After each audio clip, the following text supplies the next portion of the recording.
Hello అందరికీ welcome to my channel. This is Swapna. So ఈ మధ్య కాలంలో అందరు ఫేస్ చేస్తున్న ప్రాబ్లమ్స్లో ఒకటైన బ్లడ్ తక్కువగా ఉండడం, అదేనండి రక్తహీనతతో బాధపడుతున్నారు కదా. సో దానికోసం ఓన్లీ మందులతోనే కాకుండా ఇలా హోమ్ రెమెడీస్తో కూడా మనం బ్లడ్ని ఇంప్రూవ్ చేసుకోవచ్చు. అదేంటో ఈరోజు చూద్దాము. గోధుమ గడ్డి తెలుసు కదండి, దానిని బయట నుండి తెచ్చుకోవడం కాదు, ఓన్గా మనమే ప్రిపేర్ చేసుకుంటే చాలా బాగుంటుంది. సో ఈరోజు మేమైతే గోధుమ గడ్డి హోమ్ మేడ్ ఎలా చేయాలో చూపిస్తాం. సో దానికోసం ముందుగా ఒకరోజు ముందే గోధుమల్ని ఇలా నానబెట్టేసుకోవాలి. తర్వాత ఇలా ప్లాస్టిక్ కంటైనర్స్ని 2 తీసుకొని దాంట్లో సరిపడా మట్టి కూడా తీసుకొని మనం నానబెట్టుకున్న గోధుమల్ని అందులో వేసి ఇంకా కొంచెం మట్టి కూడా పైనుంచి వేయాలి. తర్వాత ఇట్లా వాటర్ చల్లితే సరిపోతుంది. సో ఒక 2 డేస్లో ఇలా చిన్న చిన్నగా గోధుమ గడ్డి మొలకలు వచ్చేస్తాయి. సో దీన్ని నీడలోనైనా పెట్టచ్చు, ఎండలోనైనా పెట్టచ్చు. చూస్తున్నారు కదా, మాకైతే 2 to 5 డేస్లో మంచిగా గడ్డి అనేది పెరిగింది. సో ఈ గడ్డిని 5 to 6 డేస్లో ఇలా చూపించిన విధంగా కట్ చేసుకుంటే సరిపోతుంది. మళ్ళీ ఇది మొత్తం వేర్లతో సహా తీయకుండా కొంచెం తీసేసి మనం జ్యూస్ చేసుకోవచ్చు. తర్వాత మళ్ళీ వస్తాయి, చిన్న చిన్న గడ్డి అనేది మళ్ళీ పెరుగుతుంది.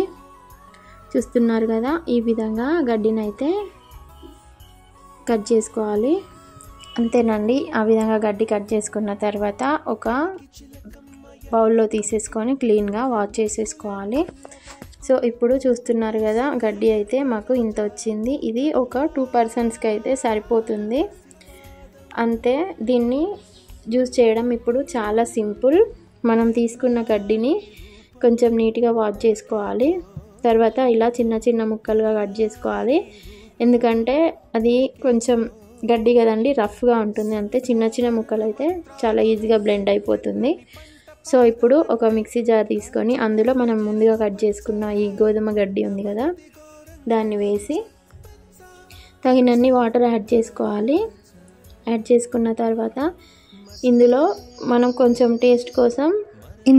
టేస్ట్ కోసం కొంచెం అల్లమును తేనె కూడా యాడ్ చేసేసుకోవచ్చు అండి. అంతే, ఎంతో ఈజీగా అయిపోతుంది. చూస్తున్నారు కదా, ఈ విధంగా జ్యూస్ అనేది మనకు తయారవుతుంది. ఇది కొంచెం మైల్డ్గా ఉంటుంది.